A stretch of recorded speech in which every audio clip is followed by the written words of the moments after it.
Gérald, bonjour. On en parlait à l'instant reste dans les avec poubelles. Maud. Vous l'avez entendu, la grève des éboueurs se poursuit dans la capitale et nos téléspectateurs sont nombreux à se demander justement si ces montagnes de poubelles présentent un risque pour notre santé. Alors docteur, il y a danger ou pas danger? Ça fait des semaines qu'on voit un peu brandir ce risque sanitaire avec l'accumulation des poubelles.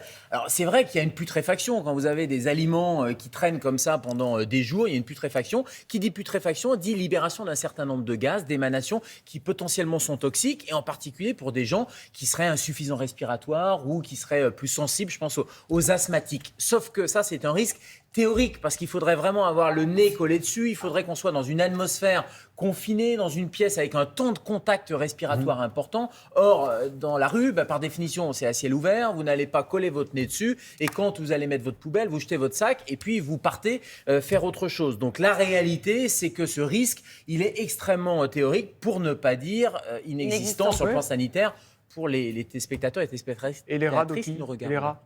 Ah bah alors les rats, oui. ça c'est aussi la menace sanitaire. Oui, il y en a plein, là, alors les aussi. rats, il y a tout l'imaginaire autour de la peste. Les rats égale la peste. Au passage, la peste noire, la grande épidémie du Moyen-Âge, c'était pas les rats, c'était les poux et les puces. C'était pas du tout les rongeurs. Mais c'est vrai que les rongeurs, les rongeurs ont cette mauvaise réputation. En revanche, les rongeurs sont vecteurs d'une maladie qui s'appelle la leptospirose.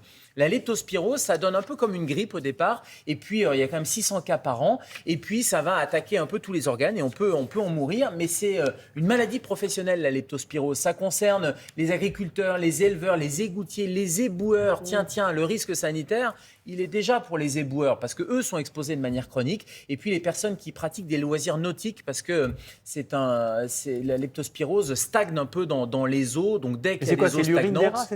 C'est ça? C'est dans les eaux, ça peut être les urines, mais c'est surtout quelque chose qui est transmis quand on a un contact et que ça va rentrer dans la peau par une petite plaie, par exemple. Donc, si vous manipulez des poubelles et que vous avez une plaie, potentiellement, vous avez ce risque de leptospirose. Mais on voit bien que là encore, vous n'allez pas manipuler les poubelles. Alors, pour rassurer tout le monde, et si on veut prendre et avoir quelques conseils et quelques bons réflexes, on évite le contact avec les éléments souillés. Évidemment, on ne va pas aller toucher les poubelles. On se lave les mains si vraiment vous voulez prendre des précautions. Dès que vous êtes à proximité, vous lavez les mains le plus souvent possible. On tient à éloigner les enfants, évidemment. Ce n'est pas la peine d'aller jouer à proximité de ces poubelles. Et puis, j'allais dire, c'est un peu notre conscience écologique. On va limiter notre nombre de poubelles. Ça fait l'occasion de se dire, tiens, on consomme peut-être un peu trop, on jette un petit peu trop et on garde au maximum à la maison avant d'aller le jeter. Donc, on voit bien que le risque sanitaire pour la population, il est vraiment extrêmement limité. En revanche, il y a un risque d'incendie, vous l'avez dit, et un risque de chute, c'est peut-être le principal risque. Ah oui, c'est vrai que les trottoirs sont très encombrés. Mais le risque, donc, c'est un contact prolongé, c'est bien ça, avec les ordures. Et qui sont les premiers concernés C'est par les ce contact éboueurs, prolongé? C'est les éboueurs qui,